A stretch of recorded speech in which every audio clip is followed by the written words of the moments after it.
শোনা তেরি শেষ হয়ে গেছে, কই থেকে দিব আমি? ভাই 1 প্যাকেট তেরি তো আমাকে দেওয়ার কথা ছিল, আপনি উনাকে দিয়ে দিলেন যে। আরে ভাই আপনি পাগল নাকি? উনি আমার বস, উনাকে যদি আমি আগে না দেই তাহলে কি আমি এখানে ব্যবসা করে খাইতে পারবো?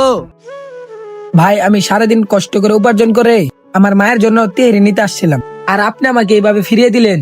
আরে ভাই আশেপাশে তো অনেক দোকান আছে, আপনি অন্য খান থেকে নেন। ভাই আমার কাজ শেষ করতে আজকে অনেক দেরি হয়ে গেছে, আর আশেপাশে সব দোকানপাটও বন্ধ আছে, তাই আমি আপনার কাছে আসলাম। এত কথা বলস কেন? আমি বলছি না তেরি শেষ, যাই এখান থেকে। হ্যালো মা। আচ্ছা ঠিক আছে ঠিক আছে, আমি এখনই আসতেছি। কি হয়েছে ভাই, আজকে আপনার এত খুশি খুশি লাগতেছে কেন? না তেমন কিছু না, বাসা থেকে মা কল দিছিল, আমার জন্য নাকি স্পেশাল বিরিয়ানি রান্না করছে। তুই একটা কাজ কর, তোর এই তেহরিটা আমার লাগতেছে না, রাখ। কেন ভাই নিবেন না কেন? আরে বললামই তো, আমার মামার